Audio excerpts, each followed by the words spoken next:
Dans les Écritures sacrées, le Sinaï est à la fois le désert et la montagne des Hébreux. 3000 ans d'histoire, au cœur de 3 religions, et un périple de nuit sur les pas de Moïse, incontournable. Il y a combien de marches? En tout, 750. On est presque arrivé au bout. 3000 ans que les pèlerins et aujourd'hui les touristes gravissent ces marches avant le lever du jour. C'est une sensation qui nous dépasse.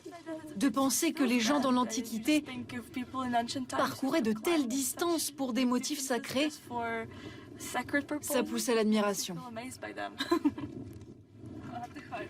Ça y est, nous voilà arrivés sur le mont Moïse. Les Bédouins ont toujours vécu ici, depuis plus de 2000 ans.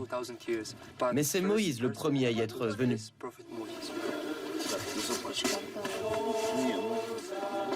Le mont Sinaï, ou mont Horeb, surplombe le plus vieux monastère du monde, daté du 5e siècle. L'édifice encore habité est classé au patrimoine mondial de l'UNESCO. Là, c'est le monastère Sainte-Catherine. Entouré d'une solide muraille, le monastère fut agrandi plusieurs fois au cours des siècles et gardé par des Bédouins de génération en génération. Bonjour papa. Salut mon fils. Avec les Bédouins, 25 moines grecs orthodoxes vivent toujours entre ces murs, au milieu du désert, ici, où Moïse aurait rencontré Dieu pour la première fois. Nous sommes devant le buisson ardent du prophète Moïse. Son origine remonte à 3500 avant Jésus-Christ, donc il a plus de 5000 ans. Cet arbre, c'est le symbole de la religion juive. Mais dans le monastère, il y a aussi une mosquée qui représente la religion musulmane. Et pour la chrétienté, il y a l'église de la Vierge Marie, construite au VIe siècle. Donc ce monastère, c'est le symbole de la tolérance des religions. Autre trésor protégé, interdit aux visiteurs, la plus riche collection de manuscrits religieux au monde, après celle du Vatican.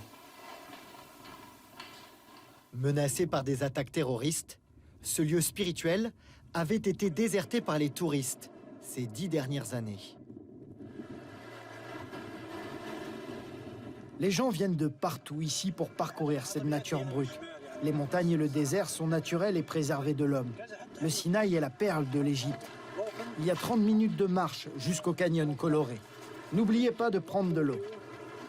Depuis 100 millions d'années, ces paysages oscillent entre le rouge des roches volcaniques et le blanc du granit pour obtenir ces nuances de couleurs si singulières que n'auraient manqué pour rien au monde ces touristes français.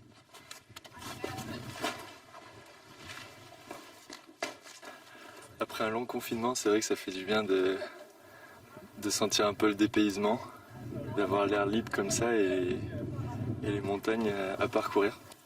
Et désormais à redécouvrir pour les visiteurs en quête de spiritualité ou tout simplement d'émerveillement. Et c'est ainsi que se termine ce journal. Mais restez avec nous dans un instant dans